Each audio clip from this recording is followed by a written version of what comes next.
How to quit porn in 30 days, or the 12-step method to stop your sex addiction.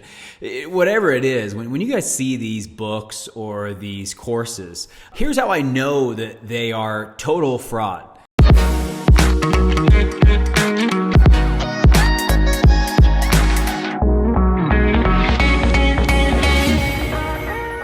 This is a process addiction. And the person on the other end selling you that book or that course doesn't know what your process addiction is. You could be using it as a dopaminergic escape. You could also be using your sex and porn addiction as a source of attention, validation, way to prove yourself, right?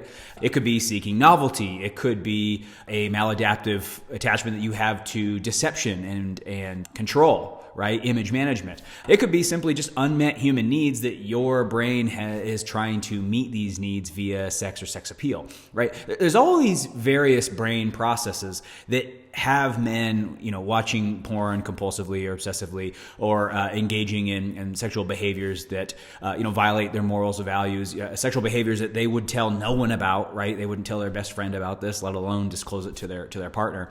The point is, guys are addicted to a wide variety of brain processes. And it's this wide variety that makes it so difficult to treat. And that's why, anytime I see these books or these ads on the internet about how to break your porn habit in 30 days, it's total BS every time I see that. And it angers me that there are people out there buying this. Guys, just get in these rooms and ask around. There's not a lot of sobriety in a lot of these rooms. And the same goes for 12-step, right? When you go to 12-step meetings, there's quite a bit of guys relapsing pretty often. And I think that this is because, again, there's this concept of how to quit porn, how to stop your sex addiction. But we got to remember, it's not that simple. The odds of these people knowing what your process addiction is, the odds of you knowing exactly what your process addiction is, and then having those two things mesh so that this treatment can actually work are very, very, very low. So what I'm encouraging you to do is figure out what your brain process is that you've become addicted to, right? How has sex or pornography, how have these things blended into your agenda, right? And a lot of guys will ask me, Roland, how did you figure out what your process addiction was? First thing is, it's really hard to do on your own, right? You really need ideas, because think about it. If you have been engaging in something that you want to stop, right? If you knew how to stop it, you would have stopped it already. The trick with process addiction is it feels like it's happening to us, right? We feel like we're victims of it, right? No matter how hard we want to stop or not do these things, it feels like we can't help it and they just happen. And the reason that it feels that way is you don't really know why you're doing it, right? You don't really understand the process. And when you don't understand the process, you really do feel like a victim of this addiction, of this compulsive behavior.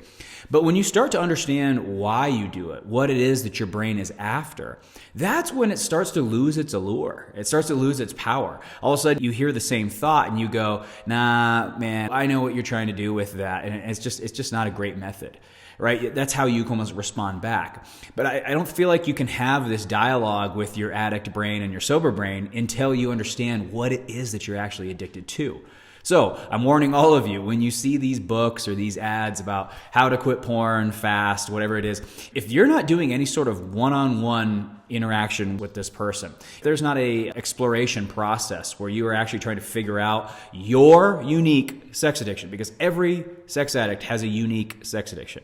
And if this course or whatever it is that you're paying, who's claiming to get you sober in 30 days or 12 steps or whatever the promise is, if there's no exploratory process where you are actually kind of digging into what it is that your brain in particular is after, then I can assure you their treatment strategies are not going to get you sober. Now, let me give some credit. There is some value in exploring childhood trauma, in learning about your disconnect from your own emotions, in tapping into your ability to be intimately connected or trust other people, right? I'm not saying that exploring that stuff isn't beneficial. It absolutely is.